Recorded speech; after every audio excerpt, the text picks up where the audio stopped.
Hey guys. So yeah, thanks for watching. This is the second video I'm putting out on this.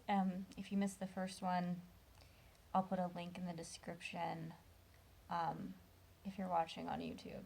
So yeah, just to follow up from the last video, basically I'm putting a group together for creative introverts to just work together and share our work and really tap into creative energy, which means tapping into emotions and just getting out of our comfort zones a little bit, but protecting ourselves too from critiques and stuff like that. So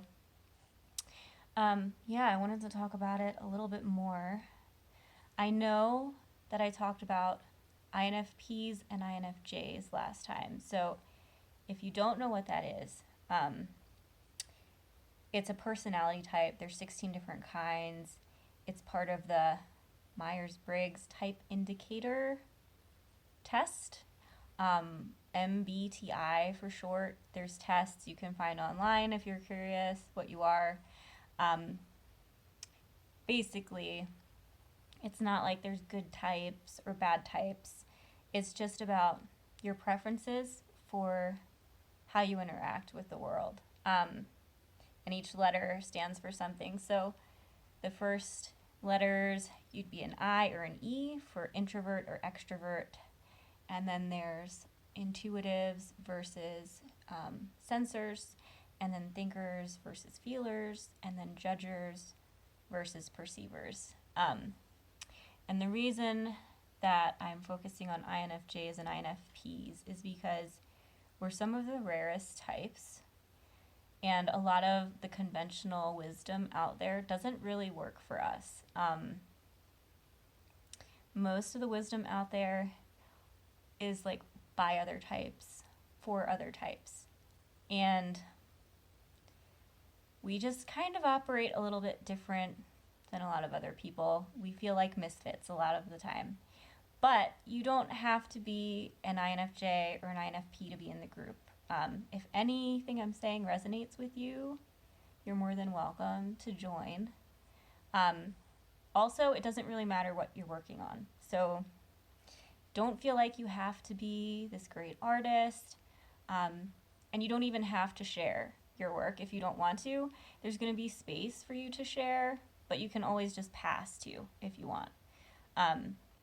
And yeah, you can work on books, you could work on songs, you could work on poems, you could just find like DIY crafts to do. You could just do regular work stuff. It really doesn't matter. I think it would be great to have a big variety of people doing different kinds of projects. I think that would be really great. So yeah, anything, work on anything. Any personality types are welcome. You don't have to share either if you're not comfortable. So I want to talk more about creative energy because I think that's going to be the solution to most of the problems that people are sending in. Creative energy is kind of attached to feminine energy, and our society is very male energy based, and that has nothing to do with being a male or a female. It's basically different sides of your brain that you use for different things. The right side of your brain is creative, and the left side is more logical. So I think the basic problem we're all struggling with when we feel resistance trying to work on our stuff is we're trying to use logic to solve creative problems. The feeling like you need to force things, or you have to work on stuff, or you should do this, or you should do that, all the shoulding, really poisons the energy. It drives creativity away. So you're trying to logic your way through, like, I need to do this on a schedule, I need to get this done. That's kind of the opposite energy of creative energy. Creative energy is all about freedom. So the advice is going to seem kind of counterintuitive because the advice is basically just let go. Stop shoulding on yourself.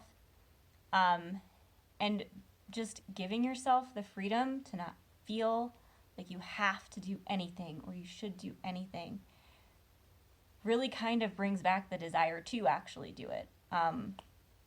So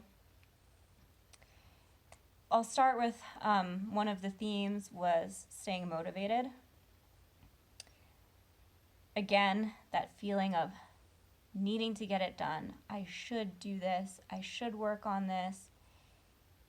Actually makes you less motivated. So what can you do about that? I mean, I think one thing that's helpful is setting a timer and just saying, I'm just going to work on this for 20 minutes. At least 20 minutes. Or I'm just going to write one page. Or I'm just going to draw one doodle. Just make it really, really easy. And a lot of the time, by just giving yourself that permission to write that one page, then you're going to feel good and you're going to want to keep writing. And that's fine. Just start with 20 minutes. And if you're still not feeling motivated, then just go do something else. And if you do feel motivated, then just keep going. Yeah, it's like really just about like loosening up and going easy on yourself and making it fun again. Also, working on your project doesn't have to be working on your project. You really want to give your subconscious some agency to send ideas your way. So doing idle things like gardening, going for a walk, going for a drive, sometimes that's the best way to get new ideas. So just give yourself permission to think of spending time in nature or going for a walk as actively working on your project. Yeah, like it feels like such a relief if you can just do that for yourself. At least it does for me. Another thing was finding the time. So that's another thing is like, we're just like, I want to finish this project by a certain deadline, which means I need to work on it like all these hours, this many hours a week. And I get that. I'm very impatient. But I mean, that impatience that I have just poisons everything for me.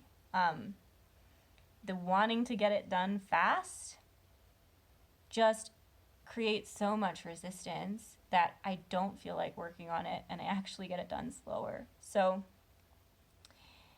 finding the time, I mean, I would just start with 1 hour a week, just saying 1 hour a week, I'm going to work on my project. Just make it easy. There's like a chemical thing that happens in your brain when you complete a task. It's endorphins or I don't know, one of those. But when you complete a task, it gives you feel-good chemicals, basically. And so the harder you make the task for yourself, the worse you're going to feel, the more resistance you're going to have. That's going to drive away that creative energy that you're trying to bring in, that loves freedom so much. So, yeah, just 1 hour a week. I mean, I think most people can do that. And if you can't, then 1 hour every 2 weeks or 1 hour a month. Just let go of the deadlines. If you let go of the deadlines, you're actually going to get more done. At least that's what I've found. Another thing about staying motivated is there's usually certain times of the day that we're most creative. A lot of people, it's in the morning. And if you can just do something creative first thing in the morning, that can help too. It doesn't have to be that project specifically, but like cooking breakfast can be something creative, or singing in the shower can be something creative. Just if you can try to avoid screens or emails or social media, and just do something with the first few minutes of your day that's creative, that can really help also. And if you can do your project first before any of that other stuff, I think that's even better. And then too many projects. This is definitely something I struggle with. I have so many projects. But creative energy is kind of circular, and masculine energy is kind of linear. And we tend to think of our projects in a linear way. But a lot of us creative introverts actually work in a cycle, and we work against it. We don't want to work in a cycle, but that's kind of how we operate. So give yourself permission to just switch projects around. You know, if you feel resistance on one project, then instead of procrastinating and doing nothing, switch to a different project. I mean, I think that's been helpful for me, is just, it's kind of good to have lots of projects, because then if you're stuck on one, you can just move to the other one and you're still getting something done. And that circular energy comes in where, you know, you might feel really good about this project 1 week and then not for a few weeks, and then it might come back around and you have the motivation again a few weeks later. So just give yourself like permission for that to be okay. And the other thing about projects, the other thought that I've kind of adopted is thinking of projects as like tending a garden, and they're all different plants and they all take different amounts of time to grow, and I have zero control over how fast that plant grows. You know, some plants take a long time to grow, some plants take a short time to grow. If you give yourself timelines, then you're trying to force that plant to grow faster than maybe it can. And then when it's not done by the time we want it done, then we feel like it's a failed project. We're a failure. We feel like we should just stop working on it because it's taking too long. We didn't get it done by this time, so it's not worth doing. Just let go. Just do what you feel like doing. Make it easy. It's such a relief to work that way. It leaves so much room for your intuition to work and the fun to come back in. Sometimes you get your best ideas when you just stop trying to think so hard. So that's my advice. Hopefully it's helpful to you guys. Somebody mentioned keeping up with all their characters, and this is something I've heard intuitives will have characters that just come to them, you know, and it's like a voice in your head that's giving you a story. And I've never had that experience, but it sounds awesome. I have a business coach she's a writing coach for INFJs, but she's so much more than that, and she's amazing. And she talks a lot about intuitive writing and how to build that relationship with your characters. So she probably has way better advice on that than I can give. Her name's Lauren Sapala. I'll link to her as well. And the last thing I had gotten was editing while creating. That problem of creating and editing, you know, simultaneously. And that's a struggle for, I guess, writers especially, where, I mean, basically writing is the creative side and editing is the logical side. And if you're trying to do both, if you're editing as you're writing, that's a really inefficient way to do it, because you're having to switch back and forth between those two energies, those two sides of your brain. It doesn't work that well. So the advice I would give there is don't edit. Just dump everything out. Just write, make it bad. Don't stop to look up words. Just use the word you can think of at the time. Don't reread your sentences and try to fix them. Just go. Just run with it. It's okay if it's bad. It's gonna be bad. That's the point of editing later. So just get it all out and don't do any editing until it's all out there, and then go back and edit. And that way you're just using one energy and then the other one. And I started writing blog posts that way.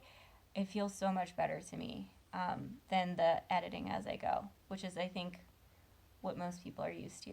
So yeah, that's my advice for today. This group, again, there's some more about it in the first video, but it's going to be like a support group where we can all share our work and work together and kind of learn from each other about all this stuff. There's a survey. If you are interested in joining the group, please go fill out the survey, because I need to know what times work best for everybody. There's a few other questions in there as far as like, do you want to have the group based on Facebook or in a private forum? And that's going to put your name on the email list for when I do launch, which is going to be around the 28th. And the doors are only going to be open for like 2 days. So if you want to get in, make sure you go fill out the survey so you get an email as soon as the group's open. And yeah, because it's only going to be open for 2 days and then it's going to be closed. I think it's going to be like a month long, and I'm not really sure if I'm going to offer it again or not. I'm just going to see how the first month goes. So fill out the survey if you're interested. If you still have questions, if you have other things you want me to cover, there's one more video coming. So make sure you get those to me. And yeah, I think that's everything for now. So thanks for watching, and keep an eye out for the next video. See you guys.